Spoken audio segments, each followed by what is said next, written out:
నమస్కారం, న్యూస్ విజన్కు స్వాగతం. ముందుగా వార్తల్లోని ముఖ్యాంశాలు.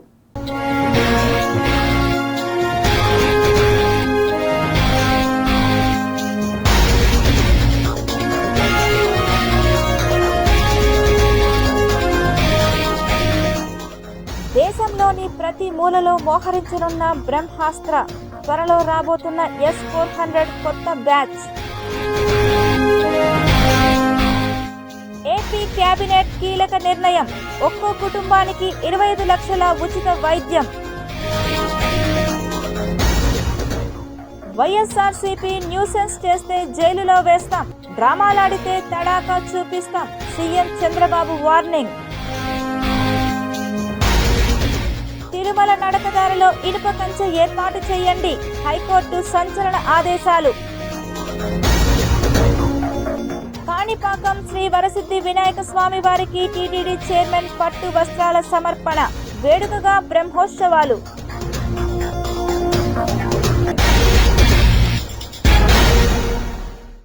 శ్రీ గోవిందరాజ స్వామివారి ఆలయంలో శాస్త్రోక్తంగా పవిత్ర సమర్పణ కార్యక్రమాన్ని నిర్వహించారు. తిరుపతిలోని శ్రీ గోవిందరాజ స్వామివారి ఆలయంలో గురువారం శాస్త్రోక్తంగా పవిత్ర సమర్పణ నిర్వహించారు. ఉదయం కళ్యాణ మండపం నందు స్వపన తిరుమంజనం, సాత్తుమొర ఆస్థానం చేపట్టారు. అనంతరం జాప్యం, మూలవర్లకు, ఉత్సవర్లకు ఉపసన్నిధి నందు పవిత్ర సమర్పణ, విమాన ప్రాకారం, ధ్వజస్తంభం మరియు మాడ వీధులలో శ్రీ మఠం ఆంజనేయ స్వామివారి ఆలయం వరకు తిరువీధి ఉత్సవం చేపట్టారు. సాయంత్రం ఉత్సవమూర్తులకు తిరువీధి ఉత్సవం చేపట్టనుండగా రాత్రి యాగశాలలో పలు వైదిక కార్యక్రమాలు నిర్వహిస్తారు. ఈ కార్యక్రమంలో శ్రీ పెద్దజీయర్, శ్రీ చిన్నజీయర్లు, TTD deputy EO VR Shanthi, AEO AB Narayana Chowdary, సూపరింటెండెంట్లు, ఆలయ ఇన్స్పెక్టర్లు, అర్చకులు, భక్తులు పాల్గొన్నారు.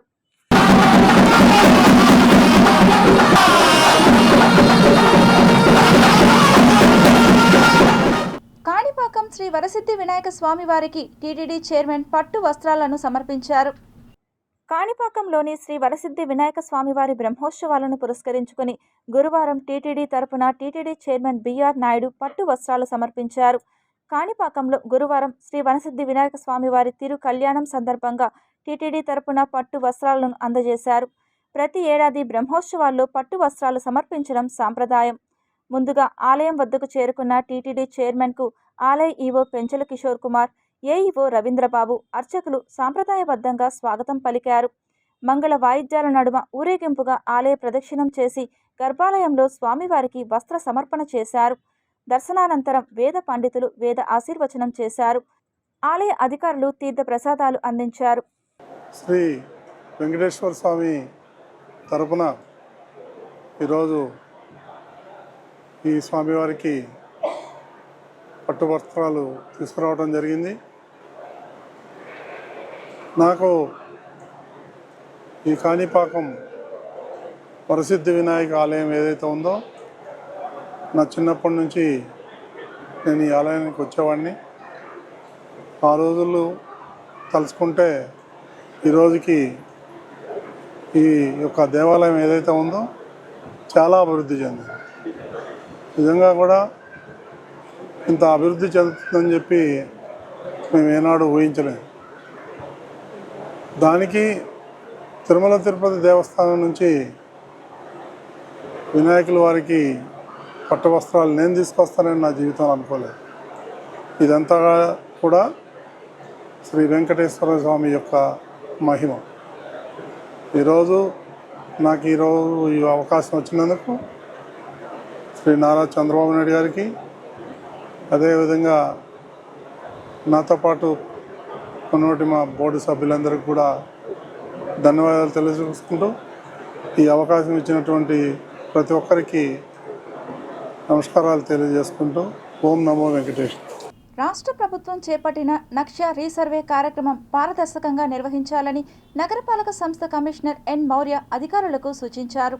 కచ్చెప్పి ఆడిటోరియంలో నగరపాలక సంస్థ ఆధ్వర్యంలో గురువారం నక్ష ఓరియంటేషన్ కార్యక్రమాన్ని వార్డు ప్లానింగ్, అమెనిటీ సెక్రటరీలు, వీఆర్ఓలతో నిర్వహించారు. ఈ సందర్భంగా కమిషనర్ మాట్లాడుతూ, కేంద్ర ప్రభుత్వం ప్రారంభించిన ఈ సర్వే కార్యక్రమాల్లో ఆంధ్రప్రదేశ్ ప్రభుత్వం 10 ప్రాంతాలను పైలట్ ప్రాజెక్టులుగా ఎంపిక చేసిందని అన్నారు. అందులో తిరుపతి నగరంను ఎంపిక చేయడం జరిగిందని అన్నారు. పట్టణ ప్రాంతాల్లో చిన్న చిన్న స్థలాలు ఉండడం వలన జాగ్రత్తగా సర్వే చేయాలని అన్నారు. నగరంలోని అన్ని ప్రాపర్టీస్ క్షుణ్ణంగా సర్వే చేసేలా 50 బృందాలను ఏర్పాటు చేయడం జరిగిందని అన్నారు. వీరందరూ మీకిచ్చిన టార్గెట్ను పూర్తిగా రికార్డు చేయాలని అన్నారు. ఈ సర్వే 60 రోజుల్లో పారదర్శకంగా పూర్తి చేయాలని అన్నారు. సర్వేకు వెళ్ళినప్పుడు స్థానిక నాయకులను కలుపుకుని వెళ్లాలని అన్నారు. ఈ ఓరియంటేషన్ శిక్షణ కార్యక్రమాన్ని సిబ్బంది సద్వినియోగం చేసుకోవాలని అన్నారు. ముందుగా ప్రభుత్వ భూములను గుర్తించాలని అన్నారు. ఎవరు ఎటువంటి పొరపాట్లకు పాల్పడినా ఆన్లైన్ భూ రికార్డుల తయారీలో ఇబ్బందులు వస్తాయని జాగ్రత్తగా సర్వే చేయాలని అన్నారు. సర్వే పూర్తయిన తర్వాత నగరంలోని ప్రభుత్వ, ప్రైవేట్ ఆస్తులు అన్ని డిజిటల్ రికార్డింగ్ అవుతాయని, భవిష్యత్తులో ఎటువంటి న్యాయపరమైన చిక్కులు ఉండవని అన్నారు. నక్షా సర్వేకి వచ్చిన బృందానికి నగరంలోని అన్ని భవనాల యజమానులు, స్థల యజమానులు భూ రికార్డు పత్రాలను చూపించి ఆన్లైన్ రికార్డుల్లో మీ స్థలాలను భద్రపరుచుకోవాలని అన్నారు. AP greenery and beautification chairman Sugunamma, రాష్ట్ర యాదవ కార్పొరేషన్ చైర్మన్ నరసింహ యాదవ్ మాట్లాడుతూ పారదర్శకమైన భూ రికార్డులు ఏర్పాటు చేసేందుకు ఈ కార్యక్రమం చేపట్టారని అన్నారు. రాష్ట్ర ముఖ్యమంత్రి నారా చంద్రబాబు నాయుడు రాష్ట్రంలో అన్ని భూ రికార్డులు పారదర్శకంగా ఉండాలనే ఉద్దేశంతో ఈ కార్యక్రమం చేపట్టారని అన్నారు. దేశవ్యాప్తంగా 152 నగరాలు, ఆంధ్రాలో 10 నగరాలను పైలట్ ప్రాజెక్టులుగా ఎంపిక చేశారని అన్నారు. అందులో తిరుపతి ఎంపిక కావడం అదృష్టమని అన్నారు. అధికారులు, సిబ్బంది జాగ్రత్తగా, పారదర్శకంగా సర్వే నిర్వహించాలని అన్నారు.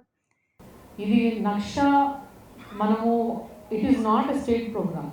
Resurvey is a state programme under central, but this is a pure central program, so it will be funded by center, it will be monitored by center. నేను 2024 అక్టోబర్లో ఢిల్లీ వెళ్ళాను ట్రైనింగ్కి. సో అప్పుడు స్టార్ట్ చేశారు ఇది. మన టోటల్ 150 ULBస్లో 10 ULBs ఆంధ్రప్రదేశ్లో pilot project కింద తీసుకుంటే తిరుపతి ఒక పైలట్ ప్రాజెక్ట్ ఉంది. So Tirupati being a pilot project, మనం ఏవి మిస్టేక్స్ అంటే we have to rectify the mistakes ahead. మనం ఏమైనా మిస్టేక్స్ అయినా కూడా రెక్టిఫై చేసుకొని ముందుకు వెళ్ళవలసి ఉంటుంది. Because this is not an easy process.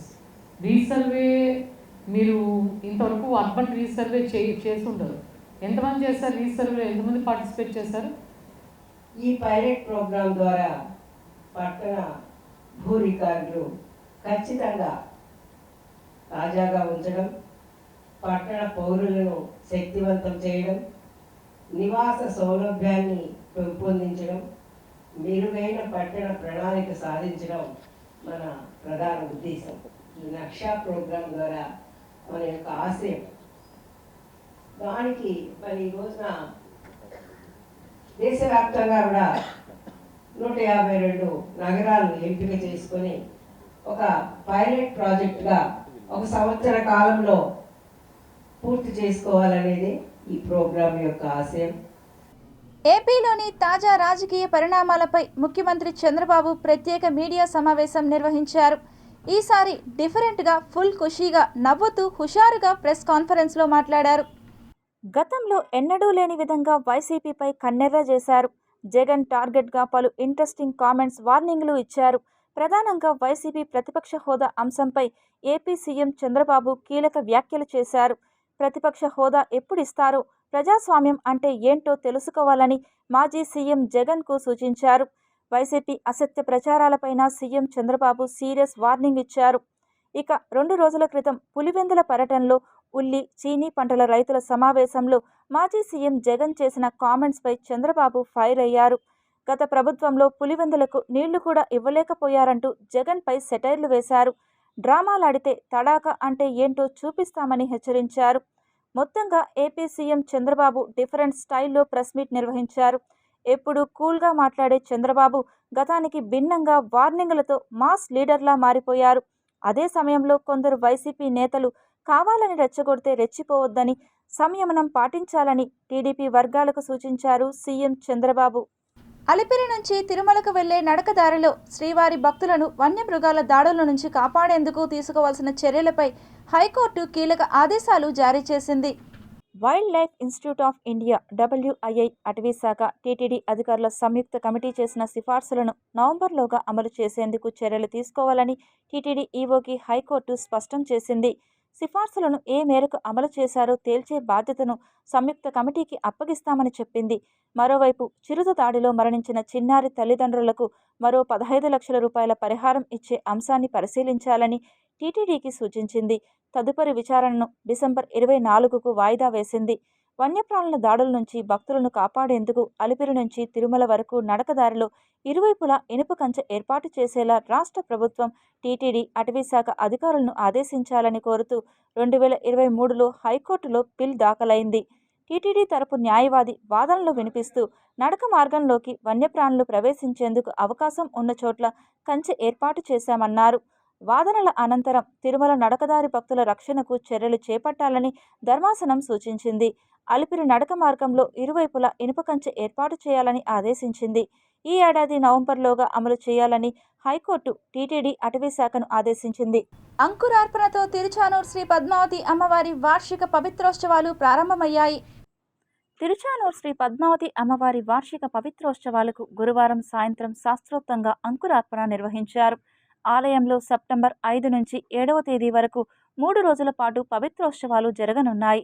ఈ ఉత్సవాలకు సాయంత్రం విశ్వక్సేనారాధన, పుణ్యాహవచనం, రక్షాబంధనం, నృత్యంగ్రహణం, వాస్తుపూజ, సేనాధిపతి ఉత్సవం, అంకురార్పణం నిర్వహించారు. ఆలయంలో సంవత్సరం పొడవునా పలు క్రతువుల్లో తెలియక జరిగిన దోషాల నివారణకు ప్రతి సంవత్సరం 3 రోజుల పాటు పవిత్రోత్సవాలు నిర్వహిస్తారు. పవిత్రోత్సవాల్లో భాగంగా సెప్టెంబర్ 5వ తేదీ పవిత్ర ప్రతిష్ఠ, సెప్టెంబర్ 6న పవిత్ర సమర్పణ, సెప్టెంబర్ 8న మహాపూర్ణాహుతి కార్యక్రమాలు నిర్వహిస్తారు. ఈ కార్యక్రమంలో ఆలయ deputy EO Harindranath, AEO Devarajulu, అర్చకులు శ్రీనివాసాచార్యులు, మణికంఠాచార్యులు, బాబుస్వామి, సూపరింటెండెంట్ రమేష్, టెంపుల్ ఇన్స్పెక్టర్లు చలపతి, సుబ్బరాయుడు, ప్రసాద్ పాల్గొన్నారు. వినాయకుని నవరాత్రి ఉత్సవాల్లో భాగంగా ఊటగుంట ప్రాంతంలో ఏర్పాటు చేసిన అష్టలక్ష్మి రాగి కలశాలతో ఏర్పాటు చేసిన విగ్రహం అందరినీ ఆకట్టుకునేలా ఉందని తిరుపతి వైకాపా నియోజకవర్గ సమన్వయకర్త భూమన అవినయ్ రెడ్డి, తిరుపతి నగరపాలక సంస్థ మేయర్ డాక్టర్ శిరీష తెలిపారు. సంవత్సరము వినాయక చవితి ఉత్సవాలు జరుపుతారు ఎంతో ఘనంగా.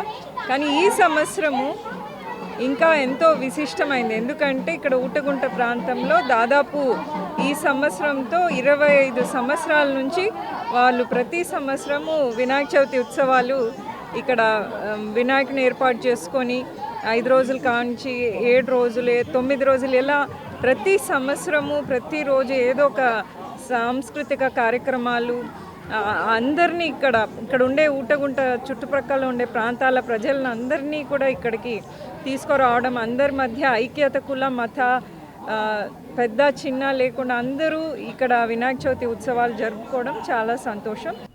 టీటీడీ కోదండరామస్వామి ఆలయం వద్దనున్న చిగోర ఆధ్యాత్మిక సేవా కేంద్రంలో గురు పూజోత్సవ కార్యక్రమాన్ని నిర్వహించారు. ప్రతి ఒక్కరికి తల్లి, తండ్రి, గురువు, దైవం పుట్టినప్పటి నుండి చివరి వరకు వారి జీవితంలో గుర్తుండిపోయే వ్యక్తులు.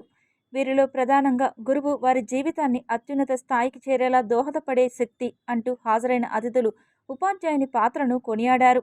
ఈ కార్యక్రమంలో తిరుపతి, తిరుమల, తిరుచానూరులలోని తెలుగు, సంస్కృత భాషలకు సంబంధించిన టీచర్లు పాల్గొన్నారు. ఈ సందర్భంగా వీరిని సన్మానించడం జరిగింది. ఎప్పుడూ ఏదో ఒక కార్యక్రమాన్ని చేస్తూ 10 మందికి మంచి చేసేటువంటి ఉద్దేశంతో, మంచి మాట చెప్పాలనే ఉద్దేశంతో ఎంతో శ్రమ తీసుకుంటారు. ఆ శ్రమకు తగినటువంటి ఫలితం ఉందా లేదా అని ఆలోచించకుండా 10 మందిని ఒక చోటకి చేర్చి తనకు తోచిన విధంగా కార్యక్రమాలను నిర్వహిస్తూ ఉండడం అనేటువంటిది నిజంగా చాలా చాలా సంతోషంగా ఉంటుంది. మనం అనుకుంటే అందరికీ తెలిసిన విషయాలే. మనం ఒకసారి వెనక్కి వెళ్తే మనం అంటాం కదా, పుత్రోత్సాహము తండ్రికి పుత్రుడు జన్మించినప్పుడు కలుగును, జనుల పుత్రుని పొగడగా పుత్రోత్సాహము కలుగును గదరా సుమతి అంటారు. ఎలా మాట్లాడాలో, ఎలా నడవాలో నేర్పేవాడు గురువు. అందువల్ల వీరు మించినటువంటి దైవం లేదు అనేటువంటి దీంతో మనం ముందుకు పోయి పితృదేవతల్ని, తల్లిదండ్రుల్ని ఎవరైతే గౌరవిస్తారో వాళ్ళు ప్రపంచంలోనే ఉన్నత స్థాయికి వెళ్తారన్న సందేహం లేదు. అది మేము ఆచరించాలని చెప్పడం కోసమే ఈ కార్యక్రమాలు చేయడం. అంటే 10 మంది ఆచరిస్తారనేటువంటి ఆశ గాడబాడలా వీధి వీధిన ప్రతి స్కూల్లోనూ జరగాల. 60-75కు ముందు ప్రతి పాఠశాలలో జరిగేవి. ఇప్పుడు పాఠశాలలో తిరుపతి జిల్లా కార్యాలయంలో ఏర్పాటు చేసిన గణనాథుడు 9 రోజుల పూజలు అందుకున్న స్వామి చివరిగా ఎస్పీ హర్షవర్ధన్ రాజు పూజల అనంతరం మేళతాళాలు కోలాటాల నడుమ ఊరేగింపుగా నిమజ్జనానికి బయలుదేరాడు.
తిరుపతి ఆధ్యాత్మిక క్షేత్రంలో సొంతింటి కలను నెరవేర్చుకునేందుకు క్రెడాయ్ ఎక్స్పో ఒక సువర్ణ అవకాశమని చైర్మన్ గోపీనాథ్ తెలిపారు. తిరుపతి అలిపిరి మార్గంలోని క్రెడాయ్ కార్యాలయంలో ఏర్పాటు చేసిన విలేకరుల సమావేశంలో వారు మీడియాతో మాట్లాడుతూ సెప్టెంబర్ 5, 6, 7వ తేదీలలో తిరుపతి పవిత్ర పుణ్యక్షేత్రంలో క్రెడాయ్ ఎక్స్పో కార్యక్రమం నిర్వహించడం జరుగుతుందని, ప్రతి ఒక్కరూ ఈ అవకాశాన్ని సద్వినియోగం చేసుకోవాలని పిలుపునిచ్చారు. తుడా అప్రూవల్తో కలిగిన అన్ని అనుమతులు ఉన్న క్లియర్ టైల్ ప్రాపర్టీస్ అని అన్నారు. తిరుపతి పరిసర ప్రాంతాల ప్రజలు ప్రతి ఒక్కరూ ఇక్కడ విచ్చేసి తమ సొంతింటి కలను నెరవేర్చుకోవాలని పిలుపునిచ్చారు. ఈ కార్యక్రమంలో CREDAI chairman Gopinath, president Ramprasad, vice president Rajesh Babu, secretary Narasimha Reddy, treasurer Harikrishna తదితరులు ఈ విలేకరుల సమావేశంలో పాల్గొన్నారు. నిన్న జిఎస్టీలో సిమెంట్కు మాత్రం జిఎస్టీ పైన 28% నుంచి 18% వరకు కేంద్ర ప్రభుత్వం తీసుకొచ్చింది. ఇది నిర్మాణదారులకు చాలా హ్యాపీగా ఉంది.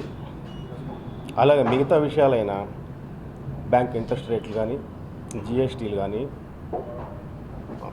సేమ్ టైం రిజిస్ట్రేషన్ ఫీజులు ఇవి కూడా కొద్దిగా గవర్నమెంట్ తగ్గించగలిగితే ఈ ఎవరైతే సొంత ఇంటి కల నెరవేరడానికి చాలా ఉపయోగం ఉంటుంది. గవర్నమెంట్కి ఆ విజ్ఞప్తిని ఇస్తుంది. సేమ్ టైం క్రెడాయి ఆంధ్రప్రదేశ్లో దాదాపు 1200 మంది మెంబర్స్ ఉన్నారు. చాలా పెద్ద నిర్మాణ అసోసియేషన్ ఇది. తిరుపతిలో దాదాపు 60 మందితో మేము మెంబర్స్ ఉన్నాము. అందరూ కూడా రూల్ ప్రకారం, రేరా రూల్ ప్రకారం చేస్తాం. మా దగ్గర ఒకసారి ఆ బిల్డింగ్ తీసుకుంటే దాదాపు బంగారు కొన్నట్లే. అన్ని రకాల అప్రూవల్స్తో మేము కడుతున్నాం. ఈ మెసేజ్ మాత్రం తప్పకుండా పోవాలి. చాలామంది డీవియేషన్స్ కడుతున్నారు. అది ఎప్పటికైనా ప్రజలు ఇబ్బంది పడతారు. గవర్నమెంట్ ఏ పాలసీ, అట్లాంటి పాలసీ ఏదైనా హైదరాబాద్లో హైడ్రా తీసుకొచ్చారు, అట్లాంటి పాలసీలు వస్తే చాలా ఇబ్బంది పడతారు. మేమే క్రెడాయ్ మెంబర్స్ ఏమైతే కన్స్ట్రక్షన్స్గా చేస్తూ ఉన్నామో apartments, villas, high rise buildings, gated communities, ఇంకా కొంతమంది ఓపెన్ ప్లాట్స్ కూడా మేము చేస్తున్నాం. వాటిని అన్ని చోట్లకి ప్రజలు వెళ్ళే ఓపిక ఉండదు. కొన్ని ఎక్కడున్నాయో తెలియకపోవచ్చు కూడా. మేమందరం కూడా ఇక్కడ స్టాల్స్ ఏర్పాటు చేస్తూ ఉన్నాం. శ్రీ కన్వెన్షన్ హాల్లో 5th, 6th, 7th DBR hospital రోడ్లో రేపు పొద్దున 10 గంటలకి నుంచి స్టార్ట్ అవుతుంది. మా షో ఇనాగరేషన్ ఉంటుంది. అప్పటి నుంచి ప్రతిరోజు 9 నుంచి రాత్రి 8, 9 వరకు కూడా not only construction projects, bankers, finance ఇచ్చే SBI, ICICI bank, bank of India, Indian bank, ఇట్లాంటి చాలా ఫైనాన్షియల్ ఇన్స్టిట్యూషన్స్, కొన్ని బిల్డింగ్ మెటీరియల్స్, ఎవరైనా కొనుక్కునే వాళ్ళు కాకుండా సొంతంగా ఇల్లు కట్టుకోవాలనుకున్నా కూడా వాళ్ళు మెటీరియల్స్ మీద వాటర్ ప్యూరిఫైయర్స్, సోలార్ ఎక్విప్మెంట్స్, మిగిలిన మామూలు సిమెంటు, స్టీలు, ఇట్లాంటి వాళ్ళు, లిఫ్ట్లు, వీళ్ళందరూ కూడా స్టాల్స్ పెడతా ఉన్నారు. తన సొంత సంపాదనను ప్రజాసేవకు ఖర్చు పెట్టిన రాష్ట్ర deputy CM Pawan Kalyan Janasena party ద్వారా మరింత సేవలు చేస్తూ ప్రజల్లో మమేకమవ్వాలని తమ జనసేనాని పిలుపు మేరకు జన సైనికులు నడుస్తున్నట్లు జనసేన పార్టీ జిల్లా నాయకులు డాక్టర్ పసుపులేటి హరిప్రసాద్, బత్తిన మధుబాబు తదితరులు తిరుపతి ప్రెస్ క్లబ్లో వెల్లడించారు. నవతరం యువతరం వాళ్ళు అడుగులు ముందుకు వేస్తూనే మన చిత్తూరు జిల్లాలో తీసుకున్న ఇటు గంగాధర్ నెల్లూరులో మన పొన్నా యుగంధర్, అటు సత్యవేడ్లో లావణ్య కుమార్, ఇటు పీలేరులో దినేష్, అటు దిలీప్, వీళ్ళందరూ కూడా ఎవరు ఇన్ఛార్జ్ ఉన్నారో వాళ్ళందరూ కూడా నవయవన యువకులు. ప్లస్ వాళ్ళందరూ కూడా కోట్లాది రూపాయల వెనకలున్న వ్యక్తులు కాదు. వాళ్ళందరూ కూడా వాళ్ళ తాతలు తండ్రులు రాజకీయంలో లేరు. ఇటువంటి వ్యవస్థను పవన్ కళ్యాణ్ గారు ముందుకు తీసుకొస్తూ ఈరోజు ఆయన ఎవరైతే ఈ యువత ఉన్నారో వాళ్ళతో బహుశా ఎమ్మెల్యేలు కాలేకపోయి ఉండొచ్చు. ఆ యువత ఏదైనా కూడా మామిడి చెట్టు నాటిన తర్వాత వెంటనే 1 సంవత్సరం 2 సంవత్సరాల్లో పండు రావు. It will take time. Pawan Kalyan garu నిర్మిస్తున్న ఈ జనసేన పార్టీ రాబో రోజుల్లో ఏదైతే పవన్ కళ్యాణ్ గారు చెప్తున్నారో రబ్బర్ చెప్పులు వేసుకున్న వాళ్ళతో రాజకీయం చేస్తున్నారు, ఆల్రెడీ చేస్తున్నారు. వీళ్ళందరినీ రాజకీయంలో ఇన్వాల్వ్ చేశారు. రాజస్థాన్ మార్వాడీల కులదైవం రామ్దేవ్ బాబా జయంతి సందర్భంగా నగరంలో భారీ ర్యాలీ నిర్వహించారు. రాజస్థాన్లోని రామ్దేవ్ బాబాను కొలిచే మార్వాడీలు తిరుపతి జిల్లాలో ఎన్నో వ్యాపారాలు చేసుకుంటూ స్థిరపడి ఉన్నారు. వీరి ఆధ్వర్యంలో జిల్లాలోని మార్వాడీలంతా కలిసి టీటీడీ కోదండరామస్వామి ఆలయం నుండి తీర్థగడ్డ వీధి, గాంధీ రోడ్, చిన్న బజారు వీధుల మీదుగా తిరిగి కోదండరాముల వారి ఆలయ సన్నిధి వీధికి చేరుకున్నారు. వీరు నిర్వహించిన ర్యాలీలో అడుగడుగునా ప్రసాదాలను నగర ప్రజలకు పంచుతూ వాహనాలపై రామ్దేవ్ బాబాని ఊరేగిస్తూ రామ్దేవ్ బాబా నినాదాలు చేస్తూ భక్తి శ్రద్ధలతో కుటుంబాల సమేతంగా ఈ ర్యాలీలో పాల్గొన్నారు. తిరుపతి పవిత్రతను ప్రశాంతతను భంగం కలిగిస్తున్న రౌడీ మూకల నుంచి తిరుపతి నగరాన్ని కాపాడుకుందాం అంటూ తిరుపతి వామపక్ష పార్టీ నాయకులు, ప్రజా సంఘాల నాయకులు తిరుపతి బైరాగపేటలోని సిపిఐ కార్యాలయంలో రౌండ్ టేబుల్ సమావేశం నిర్వహించారు. ముఖ్యంగా మన తిరుపతిలో ఉన్నటువంటి ఏఎస్పీ రవి మనోహర్ ఆచార్య గారు అంత సమర్థవంతంగా నిర్వహించడం లేదు. ఈ విషయం కూడా పోలీసులు, జిల్లా కలెక్టర్ గారు గమనించాలి. అదేవిధంగా ఎమ్మెల్యే ఆరణి శ్రీనివాసులు తమ తైనాతీలతో, తమకు సంబంధించిన వాళ్ళతో ఇష్టారాజ్యంగా వ్యవహరిస్తున్నాడు. గతంలో ఆయన చిత్తూరులో అనేక భూదందాలు చేసి భూములు వైసీపీ ఆధ్వర్యంలో చేసుకున్నాడు. ఇప్పుడు అదే కొనసాగించాలని మిస్టర్ ఆరణి శ్రీనివాసులు వ్యవహరిస్తున్నాడు. ఇది తగదని చెప్పేసి ఆరణి శ్రీనివాసులకి హెచ్చరిస్తున్నాం. భవిష్యత్తులో తగిన పరిణామాలు ఎదుర్కొంటారు. కాబట్టి కూటమి ప్రభుత్వం పోలీసు రెవెన్యూ యంత్రాంగంపై తగిన విధంగా వ్యవహరించాలని చెప్పేసి మేము కోరుతున్నాం. లేని పక్షంలో పోరాటం తీవ్రతరం చేస్తాం. శ్రీ వెంకటేశ్వర విశ్వవిద్యాలయంలో ఘనంగా ఉపాధ్యాయ దినోత్సవ వేడుకలు నిర్వహించారు. ఈ ఉపాధ్యాయ దినోత్సవ వేడుకలకు ఎస్వి సైన్స్ కళాశాల ప్రిన్సిపల్ ఆచార్య పద్మావతి అధ్యక్షత వహించగా యూనివర్సిటీ ఉపకులపతి ఆచార్య అప్పారావు ముఖ్య అతిథిగా పాల్గొన్నారు. ఈ సందర్భంగా ఆయన మాట్లాడుతూ సర్వేపల్లి రాధాకృష్ణన్ జన్మదినాన్ని పురస్కరించుకొని ఉపాధ్యాయ దినోత్సవాన్ని జరుపుకుంటున్నామని తెలిపారు.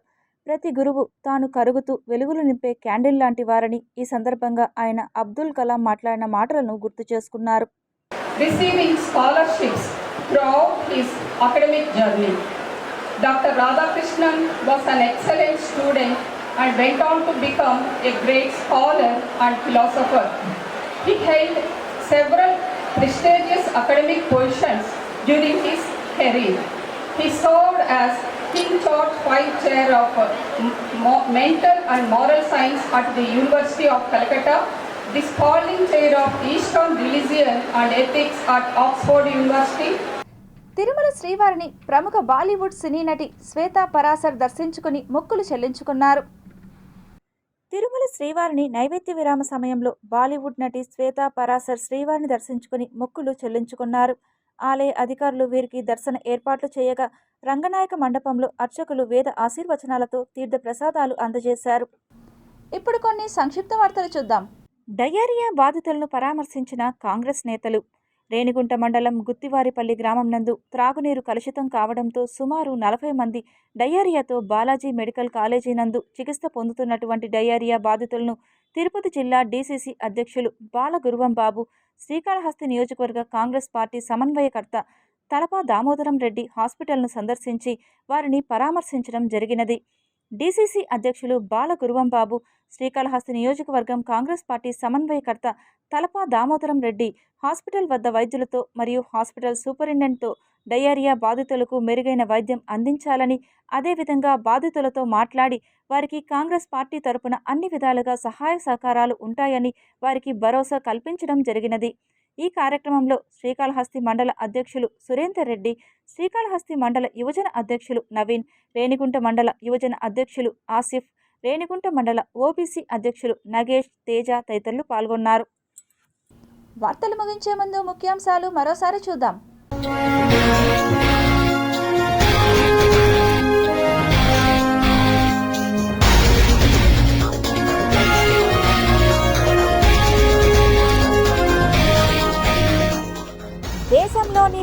మూలలో మోహరించనున్న బ్రహ్మాస్త్ర, త్వరలో రాబోతున్న S-400 కొత్త బ్యాచ్. ఏపీ కేబినెట్ కీలక నిర్ణయం, ఒక్కో కుటుంబానికి 25 లక్షల ఉచిత వైద్యం. వైఎస్ఆర్సీపీ న్యూసెన్స్ చేస్తే జైలులో వేస్తాం, డ్రామాలాడితే తడాకా చూపిస్తాం, సీఎం చంద్రబాబు వార్నింగ్. తిరుమల నడకదారిలో ఇనుప కంచె ఏర్పాటు చేయండి, హైకోర్టు సంచలన ఆదేశాలు. కాణిపాకం శ్రీ వరసిద్ధి వినాయక స్వామి వారికి టీటీడీ చైర్మన్ పట్టు వస్త్రాల సమర్పణ, వేడుకగా బ్రహ్మోత్సవాలు.